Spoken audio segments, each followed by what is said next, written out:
Yes, ये आपकी unit number 5 है, ठीक है, साइबर क्राइम्स। तो हम कर चुके हैं साइबर क्राइम्स, हमारी जो फर्स्ट यूनिट थी वो भी ऐसी ही थी। तो देख लेते हैं इसमें भी क्या है। आप सबको स्क्रीन विजिबल है और वॉइस ऑडिबल है? Yes ma'am. ओके। तो देखो साइबर क्राइम्स इसमें इस यूनिट में क्या है।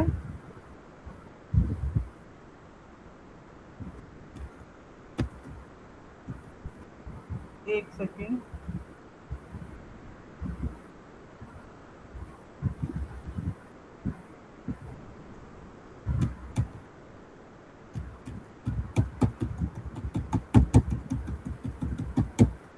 Cyber crimes and it's classifications, ठीक है, ये हमने फर्स्ट क्लास में भी पढ़ा था, व्हाट इज साइबर क्राइम, ठीक है।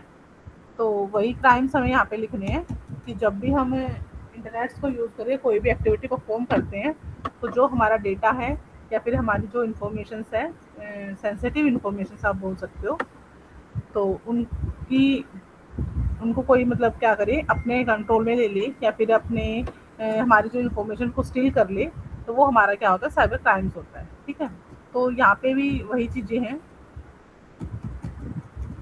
बस इन्होंने क्या किया है, ग्रुप्स में क्या कर दिया, साइबर क्राइम्स को ग्रुप में कन्वर्ट कर दिया, ग्रुप में क्लासिफाई कर दिया, ठीक है। एक होता है क्राइम अगेंस्ट इंडिविजुअल, ठीक है, जैसे साइबर स्टॉकिंग हो गया, बुलिंग हो गया, ईमेल स्पूफिंग हो गया, ठीक है, हरासमेंट हो गया, ये सारे हो गए। एक होता है क्राइम्स अगेंस्ट प्रॉपर्टी। तो प्रॉपर्टी का मतलब यहाँ पे क्या है कि आपके सिस्टम्स को अपने कंट्रोल में ले लेना, आपका डेटा अपने कंट्रोल में ले लेना, ठीक है, कोई ऐसा वायरस ट्रांसफर कर देना, या फिर आपकी जो इंटेलेक्चुअल प्रॉपर्टी होती है, मतलब आपका कोई आइडियाज़ है, आपने कोई म्यूज़िक बनाया है, कंपोज किया है, या फिर आपने कोई बुक्स वगैरह लिखी है, तो इस टाइप्स की जो आपकी प्रॉपर्टी होती है वो आपकी इंटेलेक्चुअल प्रॉपर्टी होती है, ठीक है। तो उस पर उसके अगेंस्ट में जो क्राइम्स होते हैं वो आपके क्राइम अगेंस्ट प्रॉपर्टी होते हैं, ठीक है। उसके बाद आता है क्राइम अगेंस्ट ऑर्गेनाइजेशन, किसी भी ऑर्गेनाइजेशन के अगेंस्ट कोई क्राइम करना, ठीक है। Cyber terrorism within the government organization, possession of unauthorized information and distribution of the pirate software, ठीक है, जो आपके पायरेट सॉफ्टवेयर होते हैं उनका डिस्ट्रीब्यूशन होगा इसमें, ठीक है। किसी भी गवर्नमेंट ऑर्गेनाइजेशन को अपने अंडर कर लेना, अपने कंट्रोल में ले लेना, ठीक है। मतलब वही क्राइम्स हैं जो हमने फर्स्ट क्लास में किए थे, बट यहाँ पे इन्होंने क्या किया, क्लासीफाई कर दिया ग्रुप्स में, ठीक है। तो 3 ग्रुप्स इन्होंने यहाँ पे बनाए हैं। एक होता है आपका साइबर अगेंस्ट सोसाइटी, सोसाइटी के अगेंस्ट क्या क्या क्राइम्स होंगे, जो चाइल्ड पोर्नोग्राफी हो गया, फाइनेंशियल क्राइम्स हो गया, गैम्बलिंग हो गया, इस टाइप्स के जो आपके होते हैं ना, वो आपके क्या आते हैं, साइबर अगेंस्ट सोसाइटी। मतलब यहाँ पे इन्होंने सिर्फ उन्हीं जो आपके क्राइम्स हमने पढ़े थे उनको ग्रुप्स में डिवाइड कर दिया है, ठीक है। तो ये आप कर लेना। नेक्स्ट है आपका चेक प्रोग्रेस 1 का जो क्वेश्चन है, distinguish between the cyber crimes and traditional crimes, traditional और साइबर क्राइम्स में यहाँ पे डिफरेंस पूछा है, अच्छा क्वेश्चन है ये भी आपका, तो इसमें अच्छा खासा आप डिफरेंस लिख सकते हो। उसके बाद नेक्स्ट आता है पेनल्टी एंड द कंपनसेशन। तो हमने पढ़ा था कि हमारा जो IT एक्ट 2000 है उसके अंदर हर एक जो भी हमारा क्राइम्स था, हर एक क्राइम्स के लिए क्या था, कुछ लॉ डिसाइड किए गए हैं, कुछ पनिशमेंट्स, कुछ पेनल्टीज वगैरह हमारी डिसाइड की गई है, ठीक है। जो हमारा IT एक्ट 2000 है उसमें हर सेक्शंस सेक्शंस प्रोवाइड किए गए हैं, ठीक है। हर क्राइम्स के सॉरी हर सेक्शन के अंदर क्या है, कोई ना कोई क्राइम्स आ रहा है, ठीक है। और उस सेक्शंस के अंदर जो भी क्राइम आ रहा है उसके अगेंस्ट जो जो पनिशमेंट है वो सारे वहाँ पे हमारी क्या है, डिज़ाइन की गई है, ठीक है। तो यहाँ पे वही पेनल्टी और कंपनसेशन की बात हुई है कि अगर आपके पास 46 टू 43 सेक्शंस के अंदर कोई भी अगर क्राइम्स आता है तो उसमें क्या पेनल्टी लगेगी और क्या कंपनसेशन होगा, ठीक है। 66 के अंदर आपके कौन कौन से क्राइम्स आते हैं ये वही है, वहाँ से ही आया है। 43 के अंदर हमारे जो हमारे क्राइम्स है वो आते हैं, तो इन सब की पेनल्टी और यहाँ पे कंपनसेशन गिवन है यहाँ पे, ठीक है, कि भाई उनका इतने टाइम्स इतने फाइन, इतना फाइन हो सकता है, ठीक है, ये सब यहाँ पे है।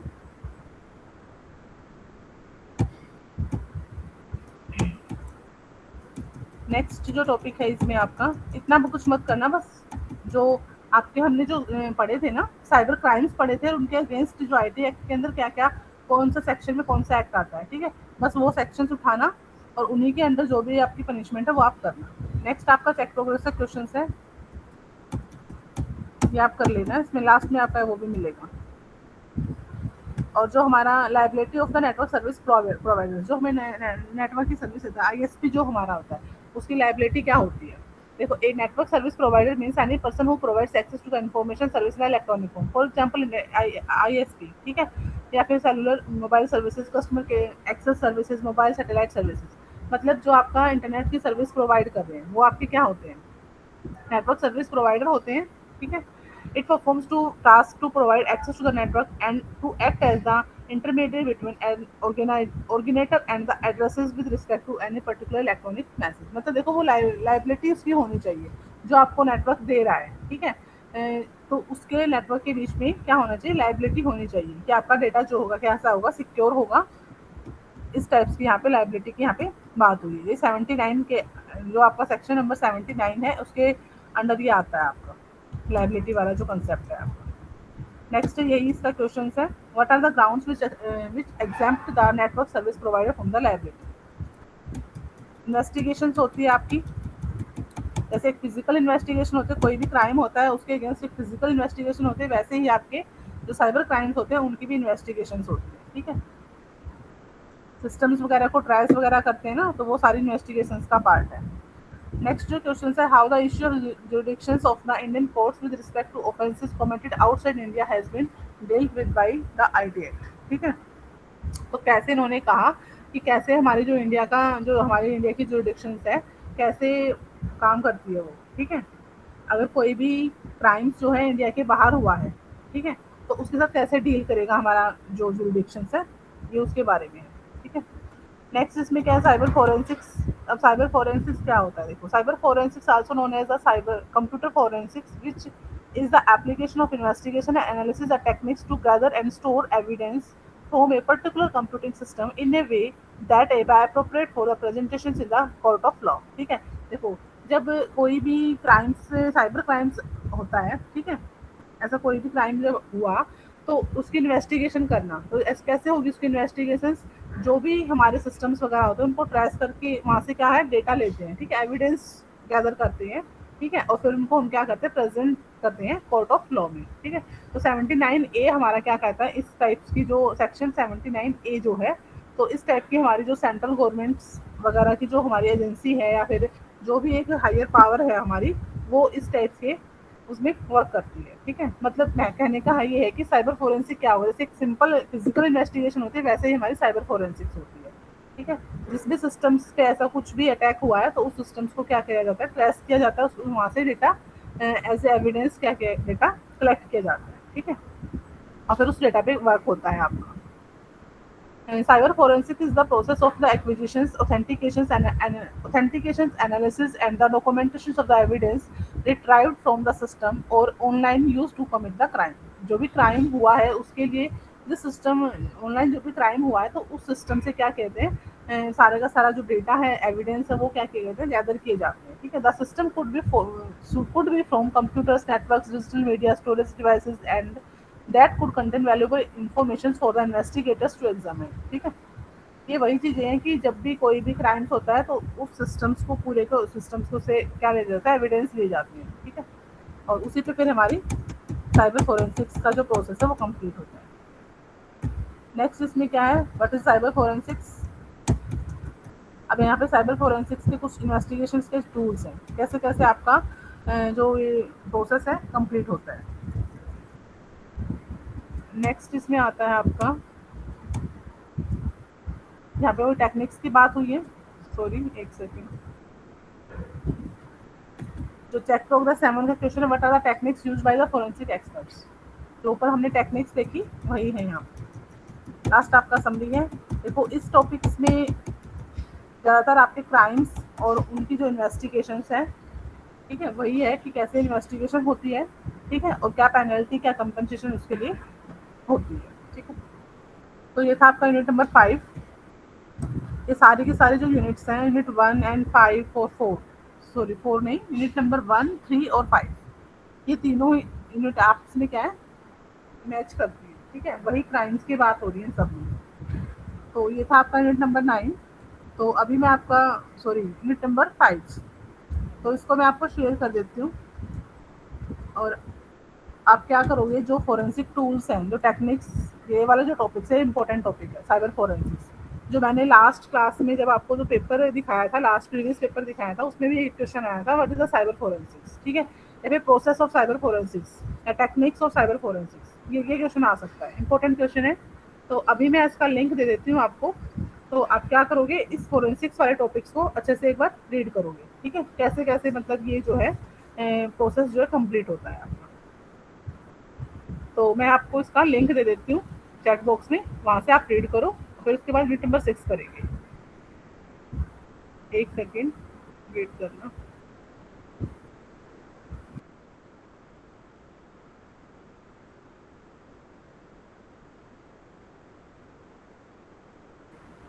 ये क्लास में आते ही आप सबसे पहला काम क्या करते हैं, एनरोलमेंट नंबर टाइप कर देते हैं। जब बोला जाए कि आपके अटेंडेंस हो रही है, जो एनरोलमेंट नंबर है टाइप करो, तब किया करो।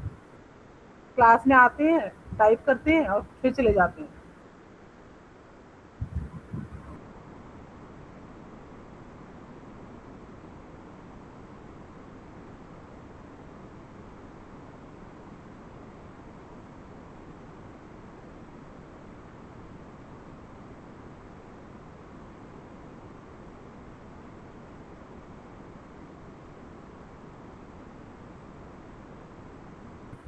ये आपकी यूनिट नंबर 5 की पीडीएफ का लिंक मैंने दे दिया है, वहाँ से आप डाउनलोड कीजिए। और जो ये साइबर फोरेंसिक्स वाला जो टॉपिक है, ये इंपॉर्टेंट टॉपिक है, इसको आप रीड कीजिए, ठीक है, कैसे प्रोसेस होता है और कौन कौन सी टेक्निक इसमें हम फॉलो करते हैं। उसके बाद हम यूनिट नंबर 6 जो हमारी है वो करेंगे। यस, मैंने आपको पीपीटी शेयर की है, विजिबल है ना आप सबको?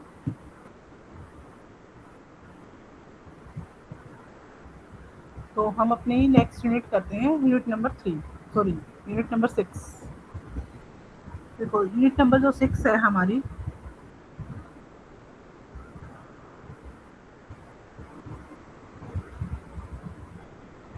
यस विजिबल है ना स्क्रीन सब? ओके। तो हम करते हैं यूनिट नंबर 6। तो देखो यूनिट नंबर जो 6 है वो है आपकी आईपीआर। अब क्या होता है आईपीआर? सबसे पहले IP, IP stands for intellectual property.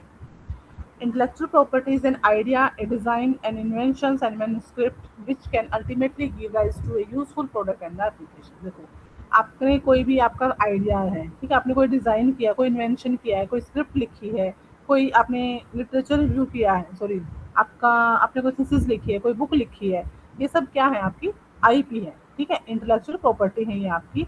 जिससे क्या होता है, आप किसी भी मतलब अच्छी कोई एप्लीकेशन आपने क्रिएट कर दी, ठीक है, कोई आपने प्रोडक्ट अच्छा प्रोडक्ट बना दिया, ठीक है, तो ये सब चीज़ें क्या होती हैं, आपकी आईपी होती है, इंटेलेक्चुअल प्रॉपर्टी है, ठीक है। एक ऐसी प्रॉपर्टी है जो आपकी उस पर डिपेंड होते हैं, इंटेलेक्चुअल जो आपका डेवलपमेंट होता है उस पर, ठीक है, एक आपका फिजिकल डेवलपमेंट होता है, एक आपका इंटेलेक्चुअल डेवलपमेंट होता है, ठीक है। तो आपके माइंड से आपने कोई अच्छा इन्वेंशन किया, कोई आइडिया आपने दिया, कोई आपने म्यूजिक कंपोज किया है, कोई आपने फिल्म की है, बनाई है, प्रोडक्ट की है, प्रोड्यूस की है, तो इस टाइप्स के जो भी आपकी प्रॉपर्टी होती है वो आपकी होती है इंटेलेक्चुअल प्रॉपर्टी, ठीक है।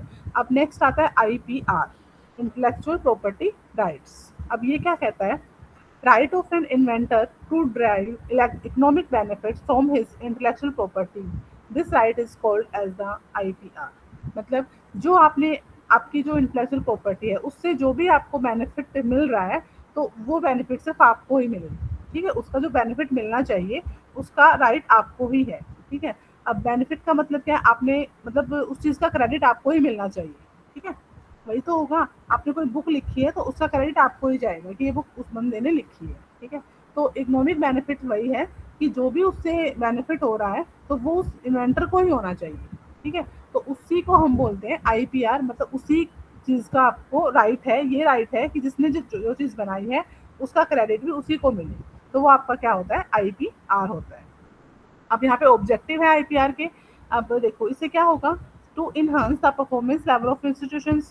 हर इंस्टीट्यूशन अपने अकॉर्डिंग, अपने आइडियाज से, अपने कंसेप्ट से क्या करता है, अपने जो अपना बिजनेस है, अपना इंस्टीट्यूट है, उसको क्या करता है, उसकी परफॉर्मेंस हाई करता है, ठीक है, एक अच्छा फेम मिलता है, ठीक है, रिकॉग्नाइजेशंस होती है, मतलब किसी भी ऑर्गेनाइजेशंस की, कोई भी ऑर्गेनाइजेशन है to give recognization and financial benefit to the effort for the creativity, उस क्रिएटिविटी के लिए उसको रिकॉग्नाइज किया जाता है, ठीक है। तो मतलब कहने का क्या है कि इससे क्या होता है कि आपकी परफॉर्मेंस हो गया आपके इंस्टीट्यूट की, ठीक है, आपको फेम मिलता है, ठीक है, आईपीआर से, कि अगर आपने बुक आपने लिखी है तो इसका क्रेडिट भी आपको ही मिलेगा। तो आईपीआर कहता है कि जिसने बुक लिखी है वही उसको ही बेनिफिट मिले उसका, ठीक है। तो ये कुछ ऑब्जेक्टिव है यहाँ पे। तो अब हमारे पास जब हम आईपीआर की बात करते हैं तो कुछ फॉर्म होती है आईपीआर की, कि जब हम इन राइट्स की बात करते हैं तो 7 फॉर्म्स होती हैं जनरली। अब वो कौन सी होती है वो देखते हैं। फर्स्ट इसमें इन्होंने बोला ट्रेड सीक्रेट। अब देखो ट्रेड सीक्रेट क्या होता है, ये सारी चीजें जो आपके ये आईपीआर की फॉर्म है, ये सारे क्या करते हैं, जो आपकी आईपी है, इंटेलेक्चुअल प्रॉपर्टी है, उसी के रिस्पेक्ट में क्या है आपका जो राइट होगा, ठीक है, उसका उसको प्रोटेक्ट करने के लिए सब चीजें दी गई हैं, कि जो आपका आईपी है तो उसकी प्रोटेक्शन कैसे करनी है आपको। तो वो होता है आपका आईपीआर। तो फर्स्ट इसमें आता है ट्रेड सीक्रेट। देखो ट्रेड सीक्रेट क्या कहता है, when an individual organization owning and the intellectual property does not disclose the property to anyone and keep it as a closely guarded secret. मतलब क्या है, किसी भी ऑर्गेनाइजेशन ने या किसी भी सॉरी कंपनी वगैरह ने कोई भी प्रोडक्ट बनाया है, तो वो प्रोडक्ट कैसे बना, उसकी क्या प्रोसेसिंग हुई है, किस फॉर्मूला को यूज़ किया गया है, या किस किस मटेरियल्स को यूज़ करके कोई भी प्रोडक्ट बनाया गया है, ठीक है। तो ऐसी कोई ऑर्गेनाइजेशन वो क्या करते हैं, वो अपनी जो भी उन्होंने उस प्रोडक्ट को बनाने में जो भी फॉर्मूला यूज़ किया, जो भी प्रोसेस उन्होंने फॉलो किया, या फिर कोई भी ऐसा मटेरियल, डिफरेंट डिफरेंट मटेरियल्स को कंबाइन करके अगर एक प्रोडक्ट बनाया गया है, तो वो उनको डिस्क्लोज नहीं करते, ठीक है। वो किसी को भी वो चीज़ें डिस्क्लोज नहीं करते कि वो चीज़ उन्होंने जो प्रोडक्ट है वो कैसे बनाया है, ठीक है। वो होता है आपका ट्रेड सीक्रेट, ठीक है, कि जो भी प्रोडक्ट आपने बनाया है तो वो क्या करे, वो उसको उसका जो बनाने का जो प्रोसेस है, ठीक है, उसको डिस्क्लोज ना करें, ठीक है। तो वो होता है आपका ट्रेड सीक्रेट्स, ठीक है। तो ट्रेड सीक्रेट्स में relate to formulas, processes and the materials, ठीक है। The best guarded secret of the modern time concern the formulations of the Coca Cola, ठीक है। अब जो कोका कोला है उसके फॉर्मुलेशंस का क्या है, ट्रेड सीक्रेट है वो, ठीक है। किसी को नहीं पता है जो कोका कोला वो कैसे बनती है, ठीक है, उसका क्या प्रोसेस है, क्या कौन से फॉर्मूलाज उसमें यूज किए गए, कौन सा मटेरियल उसमें यूज किया गया है, वो नहीं है, ठीक है। तो in the area of biotechnology materials kept as a trade secret. तो ट्रेड सीक्रेट का जनरली हम यूज कहाँ करते हैं, जब हम बायोटेक्नोलॉजी या बायो साइंस की जब हम बात करते हैं तो वहाँ पे हमारे क्या होते हैं, ट्रेड सीक्रेट्स यूज होते हैं, ठीक है। कि किसी ने कोई भी जैसे सेल लाइन हो गया, ठीक है, माइक्रो ऑर्गेनिजम्स हो गया, स्ट्रेन्स प्रोडक्शन प्रोसेस हो गया, मतलब इस टाइप्स के जो आपकी मटेरियल्स बने हैं या कोई भी ऐसा प्रोडक्ट बनाया है, तो वो डिस्क्लोज ना करें, ठीक है, उसकी प्रोसेसिंग को डिस्क्लोज ना करें, ठीक है। वो होता है आपका ट्रेड सीक्रेट्स। और ट्रेड सीक्रेट्स जनरली यूज होता है बायोटेक्नोलॉजी या बायो साइंस वाले फील्ड में, ठीक है। नेक्स्ट इसमें आता है आपका, यहाँ पे इनके कुछ एडवांटेज दे रखे हैं, ठीक है। और दूसरा इन्होंने बोला जो ट्रेड सीक्रेट है वो अनलिमिटेड ड्यूरेशन के लेते हैं। जो भी हमारे आईपीआर होते हैं उन सब का क्या होता है, टाइम लिमिट होती है, ठीक है, कि इतने टाइम के बाद आपको रिन्यू करवाना पड़ेगा, ठीक है। कुछ ऐसे होते हैं आईपीआर जो मतलब क्या होता है लाइफ टाइम चलते हैं। तो जो हमारा ट्रेड सीक्रेट है उसकी अनलिमिटेड ड्यूरेशन है, मतलब लाइफ टाइम ये चलता है। अगर किसी प्रोडक्ट का ट्रेड सीक्रेट आपके पास है, ठीक है, मतलब आपने डिस्क्लोज नहीं किया है उस चीज़ को, तो वो आपका क्या होता है, अनलिमिटेड ड्यूरेशन के लिए वो फॉलो किया जाता है, ठीक है। तभी तो कोका कोला की जो फॉर्मुलेशंस है वो आज तक भी हमारी क्या है, सीक्रेट है, ठीक है। नेक्स्ट है इसमें आपका पेटेंट्स। अब देखो पेटेंट्स क्या होता है, patent is the right granted by a government to an inventor to exclude others from imitating, manufacturing, using and selling the inventions, ठीक है। मतलब अब पेटेंट कौन देता है, गवर्नमेंट ग्रांट करती है, ठीक है। गवर्नमेंट जिसने भी कोई भी इन्वेंशन किया है, जो इन्वेंटर है उसको मतलब गवर्नमेंट ये राइट देती है, ये परमिशन देती है कि उसका जो इन्वेंशन है वो कोई दूसरा क्या है उसकी कॉपी ना कर सके, उसको उसकी दोबारा मैन्युफैक्चरिंग ना हो, ना उसको कोई यूज करे, ना उसको कोई सेल कर सके, ठीक है। मतलब ये गवर्नमेंट ग्रांट करता है पेटेंट्स आप, ठीक है।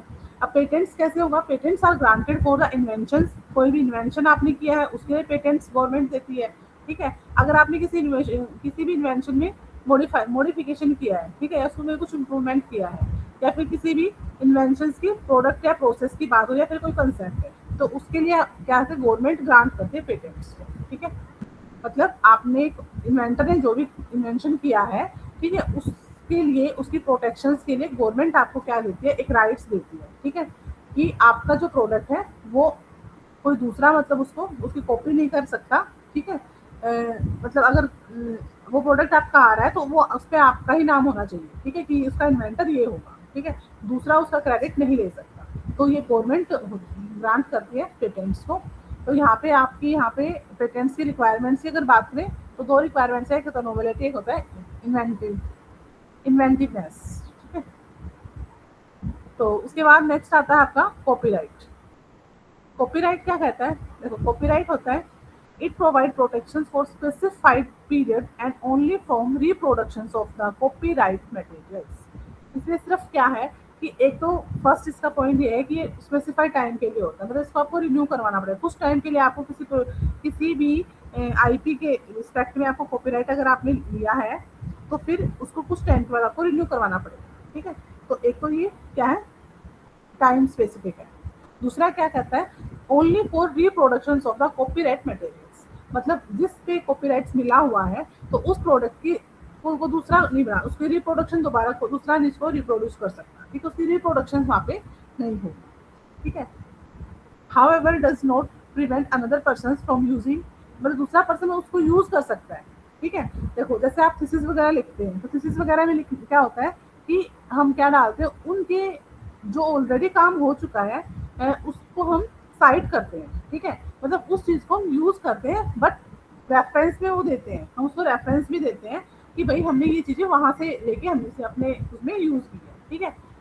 कोई थीसिस लिखेगा ऐसा तो नहीं है सारे के सारे थीसिस अपने आप से लिखेगा, नहीं, वो क्या करेगा जो प्रीवियस वर्क हो रखा है, जो भी लिटरेचर रिव्यू वो करेगा कि बैकग्राउंड में जो भी काम हो रखा है उन सब चीजों को अपने पेपर में या अपने थीसिस में वो यूज करेगा, बट उसको क्रेडिट वो सामने वाले उसको ही देगा जिसने जो उसका ओनर होगा, ठीक है।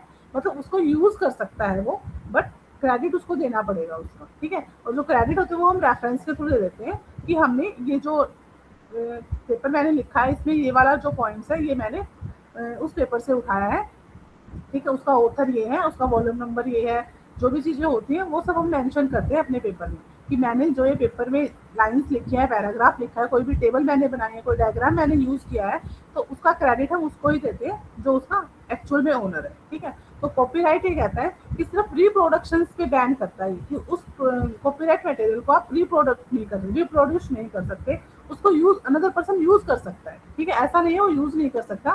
देखो पेटेंट्स में क्या था, कोई भी दूसरा पर्सन जो उस चीज को यूज भी नहीं कर सकता, ठीक है, उन्होंने कहा यूजिंग और सेलिंग द इन्वेंशन, ना उस प्रोडक्ट को कोई यूज कर सकता ना उसको सेल कर सकता। लेकिन कॉपीराइट कहता है कि सिर्फ रिप्रोडक्शन नहीं होगी बट अनदर पर्सन जो है उसको क्या कर सकता है, यूज कर सकता है किसी के आइडियाज को, बट वहां पे वो क्या करेगा, मेंशन कर देगा, ठीक है, कि मैंने ये जो भी ये पैराग्राफ वगैरह जो भी मैंने लिखा है वो मैंने वहां से उठाया है, मतलब ठीक है। तो हम साइट करते हैं पेपर्स को कि मैंने ये वाला पेपर ये वाला जो पॉइंट्स है उस पेपर से लिया है, ठीक है। और दूसरा कॉपीराइट आपका क्या है, स्पेसिफिक टाइम के लिए ही आपको यहाँ पे मिलता है।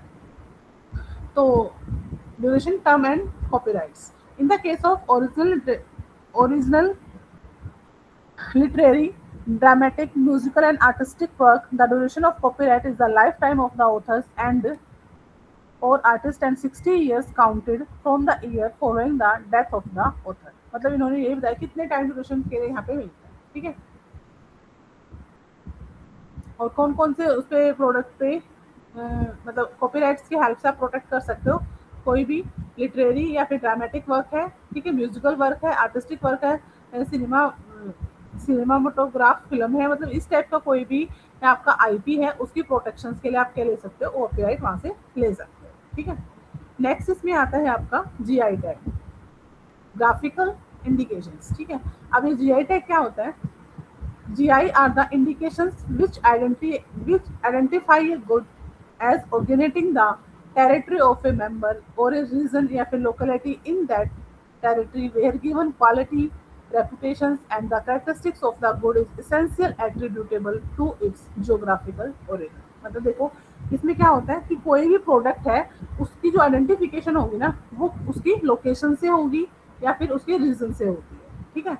क्योंकि वहाँ की अगर लोकेशंस वाइज हम देखें तो वहाँ का जो गुड्स होगा प्रोडक्ट होगा उसकी क्वालिटी अच्छी होगी, उसकी जो उसके अंदर जो फीचर्स होंगे, जो कैरेक्टरिस्टिक्स होंगी, वो भी क्या होंगी, अच्छे होंगे। ठीक है, जैसे हम क्या करते हैं, दार्जिलिंग टी लीव्स जो होती हैं वो हमारी, हम कहते हैं हमारी दार्जिलिंग से हमने ये टी लीव्स आई है। ठीक है, तो जो हमारी टी लीव्स हैं उनकी आइडेंटिफिकेशन कहाँ से हो रही है, उस ओरिजिन से या उस लोकेशन से हो रही है। ठीक है, उस ओरिजिन से हो रही है कि सॉरी उस रीजन से हो रही है या फिर उस लोकेशन से हो रही है। ठीक है, तो इस टाइप्स के मतलब किसी भी प्रोडक्ट की आइडेंटिफिकेशन करना उसकी लोकेशन से, ठीक है, या फिर उसके रीजन से, या वो जहाँ से वो चीज़ ली गई है वहाँ से, उसका जो ऑर्गेनाइटिंग है, प्लेस है, वहाँ से उसकी आइडेंटिफिकेशन होती है, वो होता है आपका जीआई टैग। ठीक है, तो यहाँ पे उन्होंने बोला GI covers agriculture goods, natural products, manufactured products, goods of handicraft and even food products. ठीक है, मतलब फूड प्रोडक्ट, मतलब इस टाइप्स के जो प्रोडक्ट्स हैं, फूड प्रोडक्ट्स हो गए, कोई हैंडीक्राफ्ट प्रोडक्ट्स हो गए। ठीक है, वहाँ पे आप जीआई को यूज कर सकते हैं। ठीक है, India has invented the geographical indications of goods at 1999, which came into the force on September 15, 2003। मतलब इन्होंने यही बताया कि इंडिया में क्या है, वैसे तो ये हमारा जो जीआई एक्ट आया था वो हमारा 1999 में आया था, बट यूज कब होने लगा, 2003 में इसको यूज किया गया। ठीक है, Darjeeling tea was the first product to be tagged with GI in 2004 and 5। सबसे पहले हमारा जो दार्जिलिंग टी है उसी को जीआई टैग हमारा क्या हुआ था, ऑफर किया गया था। ठीक है, and 132 products including Bikaneri bhujia from Rajasthan, Banarasi brocades and saris had become GI tags up to September 2010। ठीक है, मतलब ये ज़्यादा वो नहीं है, बस ये याद रखना है कि कोई भी प्रोडक्ट की लोकेशन से ही उसकी पहचान होती है, उसकी आइडेंटिफिकेशन उसकी लोकेशन होती है, उसका ऑर्गेनाइटिंग प्लेस होता है। ठीक है, वो आपका होता है जीआई टैग। अब यहाँ पे इन्होंने बोला ड्यूरेशन की अगर बात करें तो रजिस्ट्रेशन ऑफ ए जीआई है shall be for a period of 10 years but may be renewed from the time to time for an unlimited period by payment of the renewal fees। मतलब 10 years के लिए होता है इसका time duration, but आप उसको time to time क्या करते हो, रिन्यू भी करवा सकते हो। ठीक है, वो होता है आपका जीआई टैग। तो ये हमने कुछ आईपीआर हमने देखे। ठीक है, अब आईपी अलग होता है, आईपीआर अलग होता है। ठीक है, आईपी मतलब जो आपके आइडियाज है वो आईपी है, उनकी प्रोटेक्शन आईपीआर। ठीक है, तो यहाँ पे हमने जो आईपीआर किए हैं, पेटेंट्स, ट्रेडमार्क, ट्रेड सीक्रेट्स, एक ट्रेडमार्क भी होता है। ठीक है, यहाँ पे ट्रेड सीक्रेट हमने पढ़ा है, एक ट्रेडमार्क होता है। ट्रेडमार्क क्या होता है, देखो कि कोई भी प्रोडक्ट है उस पर कोई भी सिंबल होता है, कोई लोगो हम यूज करते हैं, कोई पिक्चर्स हम यूज करते हैं, तो इस टाइप्स के मतलब वो क्या दिखाता है, वो उसकी एक्चुअल में जो ऑर्गेनाइटिंग है, मतलब उसकी जो क्वालिटी आप बोल सकते हो, उसको वो करता है। ठीक है, कि भाई अगर वो लोगो है तो ये जो प्रोडक्ट है ये उस कंपनी से है। ठीक है, तो ये भी क्या होता है, ट्रेडमार्क भी क्या होता है, एक तरह से आईपीआर ही है। ठीक है, ऐसे नहीं है कोई किसी का भी लोगो यूज कर लेगा, नहीं। क्या है, अगर किसी ने अपना लोगो लगाया है, अपनी कोई पिक्चर लगाई है अपने प्रोडक्ट पे, या फिर उसने कोई भी अपना कोड वगैरह लिखा है, तो जो भी उसने लिखा है वो उसका क्या होगा, उसको वो एज ए ट्रेडमार्क उस पर यूज हो रहा है, तो अदर जो कंपनीज है, अदर ऑर्गेनाइजेशन जो है उस चीज़ को यूज नहीं कर सकती, सेम उसको ऐसा का ऐसा वो यूज नहीं कर सकती। ठीक है, तो ये आपका कहते हैं कुछ आईपीआर से। अब मैं आपको इसकी पीडीएफ और दे देती हूँ, यूनिट नंबर 6 की पीडीएफ मैं आपको देती हूँ, एक बार आप उसको रीड कर लेना। फिर उसके बाद एक पेपर है, प्रीवियस ईयर का पेपर है, हम वो भी डिस्कस कर लेंगे, फिर हम क्लास को ख़त्म करते हैं। ठीक है, तो अभी मैं इसका लिंक देती हूँ, इस पीपीटी का लिंक मैं आपको देती हूँ। ओके, एक सेकंड वेट कर। एक नंबर 2, लास्ट जब हमारी क्लास हुई थी, लास्ट संडे हमारी क्लास हुई थी, तो उसमें मैंने इसका लिंक दिया था, तो दोबारा देना है या फिर चल जाएगा काम उससे?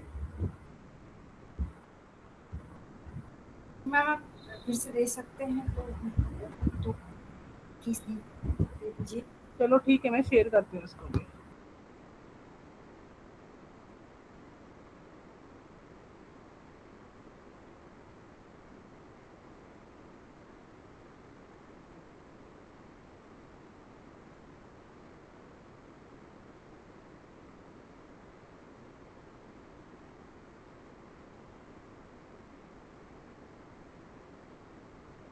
Ma'am, one doubt. Hello. Kavita ma'am, am I audible?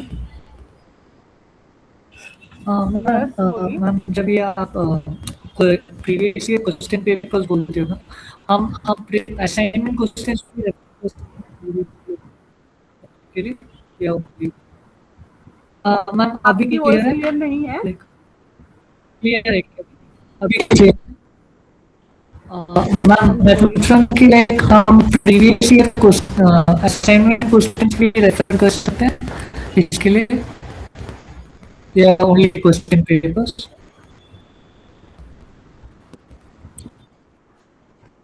नहीं या मैम मतलब अभी मेरा प्रीवियस आवाज क्वेश्चंस को आपको क्या ऑडिबल है बोल रहे क्या? हो? हाँ मैं पूछ रहा था हाँ कि जी। लाइक प्रीवियस ईयर का असाइनमेंट क्वेश्चंस भी हम रेफर कर सकते हैं?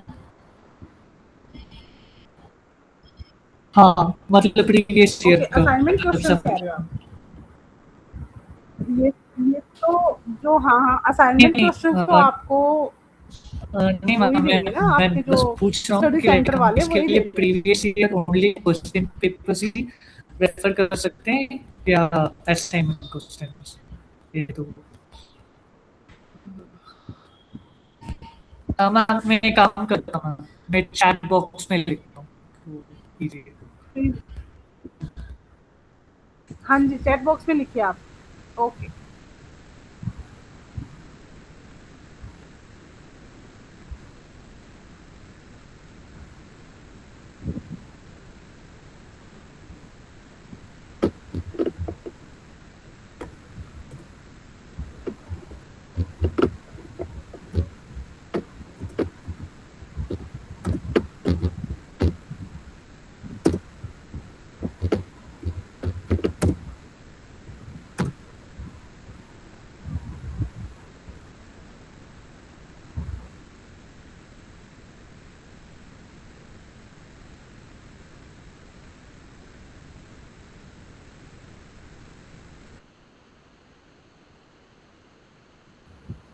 देखो, आप असाइनमेंट जो क्वेश्चंस हैं वो भी देख सकते हो, क्योंकि वो इम्पोर्टेंट क्वेश्चन ही होते हैं असाइनमेंट वाले भी। ठीक है।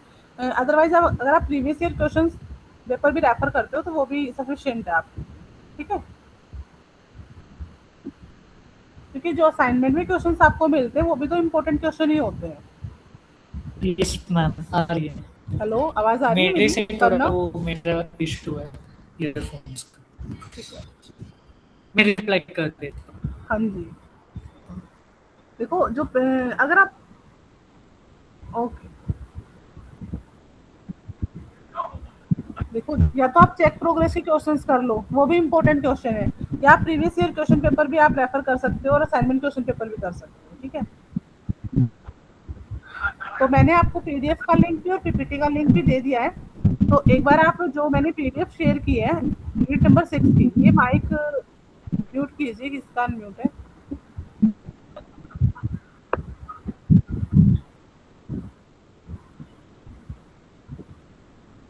तो आप जो यूनिट नंबर 6 की मैंने पीडीएफ दी है, एक बार उसको रीड कीजिए, फिर मैं आपको एक पेपर और शेयर करूंगी जो लास्ट टाइम का पेपर है, शायद 2024 का है, या देखती हूँ मैं। एक बार उसके क्वेश्चन आंसर भी हम देख लेंगे कि किस टाइप के क्वेश्चन पूछे गए हैं। पहले आप उसको यूनिट नंबर 6 को कीजिए,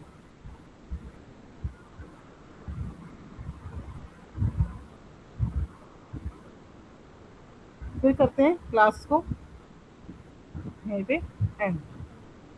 ठीक है, तब तक आप यूनिट नंबर 6 की पीडीएफ देखिए, मैं आपको पेपर का लिंक देती हूँ।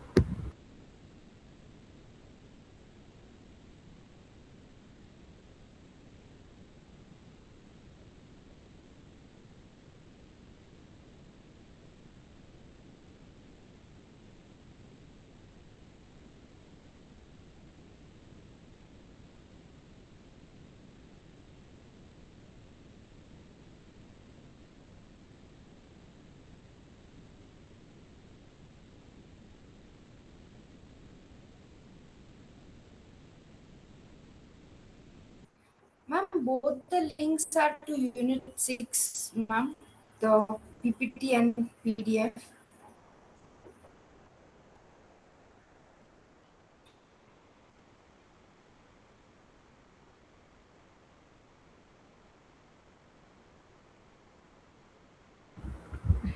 एक जो लिंक मैंने दिया है वो आपका यूनिट नंबर 5 की पीडीएफ है, सेकंड लिंक आपका यूनिट नंबर 6 की पीडीएफ है, और जो लास्ट में जो मैंने अभी आपको लिंक दिया है वो आपका ब्लॉक 2 का कंप्लीट ब्लॉक 2 का लिंक है पीपीटी का, ठीक है।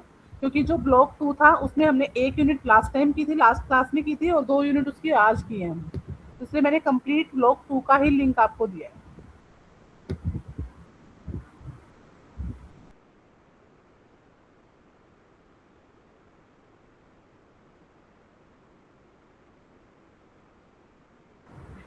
तो ये आपका जो एग्ज़ाम है वो दिसंबर 2023 का है, ठीक है। तो इसमें एक बार देख लेते हैं क्वेश्चंस।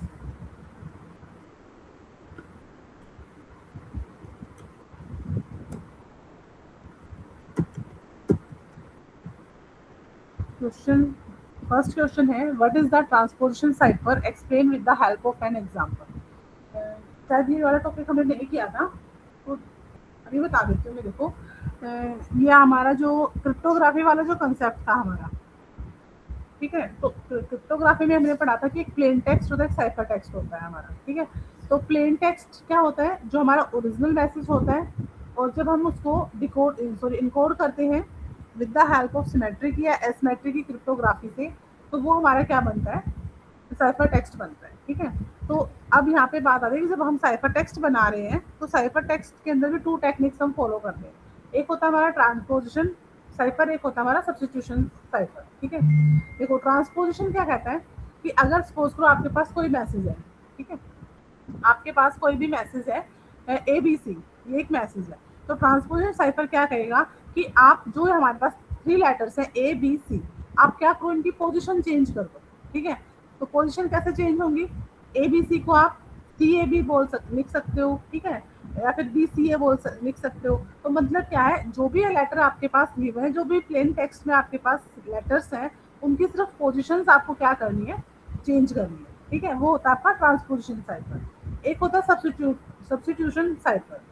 सब्स्टिट्यूशन साइफर क्या कहता है कि सपोज करो ए बी सी आपके पास प्लेन टेक्स्ट में मैसेज है, तो वो कहता है कि आप क्या करो, ए बी सी को क्या करो, किसी अदर लेटर से क्या कर दो, रिप्लेस कर दो, ठीक है। आप ए बी सी को एक्स वाई जेड लिख दो, ठीक है।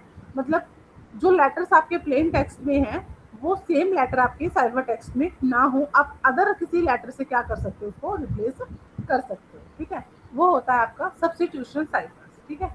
तो ट्रांसपोजिशन सब्स्टिट्यूशन दोनों ही इंपॉर्टेंट है ये भी। बस ट्रांसपोजिशन में याद रखना कि आपको सिर्फ पोजीशन चेंज करनी है, लेटर्स आपके सेम रहेंगे, वही प्लेन टेक्स्ट में होंगे, वही आपके साइफर टेक्स्ट में होंगे, बट आपको उनकी पोजीशन चेंज करनी है, ठीक है।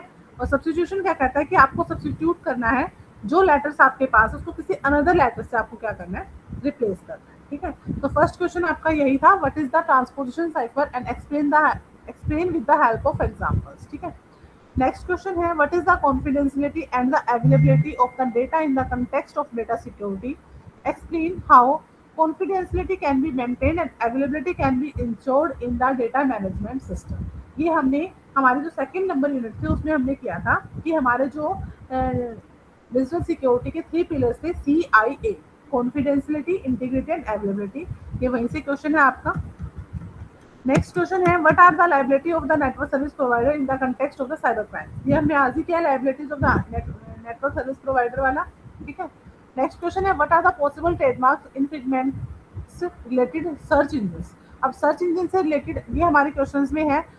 आप अभी हमने देखा था ना, चेक प्रोग्रेस नंबर शायद 4 या 5 वाला, यही क्वेश्चन है, और लास्ट में इनका सॉल्यूशन आप वहां से इसको देख लेना, ठीक है। नेक्स्ट क्वेश्चन है, describe the following issues related to the cyber space, ठीक है। यहाँ पे साइबर स्पेस के जो भी इश्यूज थे उनमें से हैं, फिशिंग क्या है, क्रिप्टो जैकिंग क्या है, साइबर फिजिकल अटैक्स क्या है, मालवेयर्स क्या है, डिस्ट्रीब्यूटेड ऑफ सर्विस अटैक्स, ठीक है। ये हमने फर्स्ट यूनिट में ही करे थे कि कुछ इश्यू थे हमारे, और इनके रिस्पेक्ट में हम टेक्नोलॉजी फॉलो करते हैं अलग अलग। एक सेकेंड वेट करना।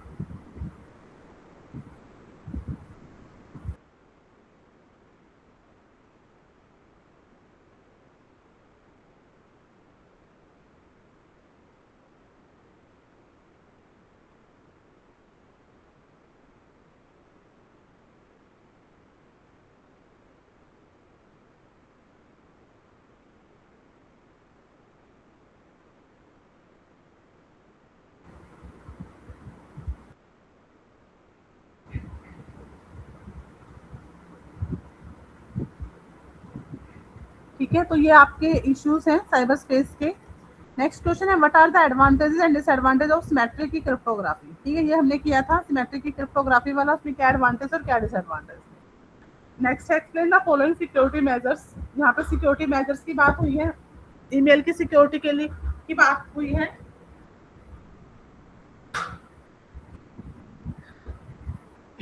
ये हमने पढ़े थे, ये भी हमारी यूनिट नंबर 1 का ही पार्ट है। पहले हमने साइबर सिक्योरिटी इश्यूज पढ़े थे, तो उसके बाद हमने कुछ टेक्नोलॉजी या कुछ मेजर्स हम यूज करते हैं, ये सारी वही है। ठीक है, नेक्स्ट जो क्वेश्चन है what are the needs of the regulating the cyber space. Explain करो। Explain the role of filtering devices and rating system in the context of legal and self regulatory framework of the cyber space. ये आपका unit number 4 का part है, 4 के हैं आपके questions. Next question है आपका explain the following terms in the context of cyber crimes and the cyber laws. ये वही आ गया, cyber forensics, classification of cyber crimes, domain name disputes, जिसको हम क्या बोलते हैं, साइबर स्क्वैटिंग बोलते हैं। ठीक है, डोमेन नेम डिस्प्यूट्स का मतलब वही था कि अगर कोई भी जो डोमेन नेम होते हैं, डोमेन नेम मतलब कि जो आपकी जैसे www.google.com है, ये आपका क्या डोमेन नेम है। ठीक है, ये किसी भी वेबसाइट का नेम है, नहीं किसी भी वेबसाइट तक जाने का जो URL आपका होता है वो आपका होता है डोमेन नेम। ठीक है, URL होता है ना ये www.google.com, तो ये एक URL है। ठीक है, मतलब इससे क्या होगा, किसी भी वेबसाइट पे आप जाते हो। ठीक है, तो डोमेन नेम डिस्प्यूट क्या होता है, अगर किसी की वेबसाइट का जो नेम है उसी को हाईजैक कर लेना, वो होता है डोमेन नेम डिस्प्यूट। ठीक है, तो इसी को हम बोलते हैं साइबर स्क्वैटिंग। और फ्रेमिंग क्या होती है, ये आपके यूनिट नंबर 6 का पार्ट है। ठीक है, मैंने आपको PDF दिया, आप उसमें से देखना। तो ये आपका था पेपर, ऑलमोस्ट मतलब हमने कवर कर चुके हैं हम इसमें से। इस टाइप के क्वेश्चंस आते हैं। ठीक है, जैसे कि आप देखो, इसमें दिखाती हूँ एक सेकेंड। हाँ, अब यहाँ पे जो साइबर इश्यूज हैं, अभी साइबर इश्यूज की बात की है, हो सकता है आपके पेपर में कोई जो दूसरे साइबर इश्यूज हैं वो सारे के सारे आ जाए। ठीक है, एडवेयर आ जाए, स्पाईवेयर आ जाए इसमें। ठीक है, अनऑथराइज्ड एक्सेस आ सकता है, तो इस टाइप्स के जो हैं मतलब ऐसे चेंज हो जाते हैं। तो आपको मेन तो यही है कि साइबर क्राइम्स क्या क्या है, उनके रिस्पेक्ट में कौन कौन सी टेक्नोलॉजी हम फॉलो करते हैं, कौन सा लॉ हमारा किसी भी मतलब जो है आपके क्राइम्स है या साइबर ऑफेंसेस है उनके रिस्पेक्ट में कौन सा लॉ बनाया गया है, क्या उसकी पनिशमेंट है, वो सब चीज़ें हैं। ठीक है, और IPR वाले में यही है, ट्रेडमार्क्स वाला क्वेश्चन आ सकता है, GI टैग वाला आ सकता है। ठीक है, कॉपीराइट्स आ सकता है। ठीक है, उनके ड्यूरेशन आप मतलब पूरा एक्सप्लेन कर सकते हो। आप क्वेश्चन आता है व्हाट इज द कॉपीराइट, तो उसमें आप पूरा एक्सप्लेन कर दो, 5 नंबर के हिसाब से आप उसमें एक्सप्लेन कर सकते हो। ठीक है, तो ये था आपका कंप्लीट हुआ आज आपका साइबर सिक्योरिटी एंड लॉ, दोनों के दोनों ब्लॉक हम कंप्लीट कर चुके हैं। इसका लिंक भी मैंने आपको दे दिया है, और इसके अलावा और भी प्रीवियस क्वेश्चन है, लास्ट ईयर का जो क्वेश्चन है वो भी आप एक बार देख लेना, 2025 वाला। ठीक है, मतलब अगर आप प्रीवियस पेपर भी प्रेफर करते हो ना, तो क्वेश्चंस मोस्टली ऐसे ही रिपीट हो जाते हैं उनमें से ही। तो अभी आप यूनिट नंबर 6 को एक बार देखोगे, यूनिट नंबर 6 में जो 1-2 पॉइंट्स रहते हैं वो आप एक बार रीड करोगे, फिर आपकी अटेंडेंस लेके क्लास को वाइंड अप करते हैं। ठीक है, ओके। तो आफ्टर 10 मिनट्स मैं आपके अटेंडेंस लूँगी, फिर हम 2:45 पे हम क्लास को वाइंड अप कर देंगे। तब तक आप यूनिट नंबर 6 का जो मैंने PDF दिया है एक बार आप उसको रीड कीजिए। ठीक है।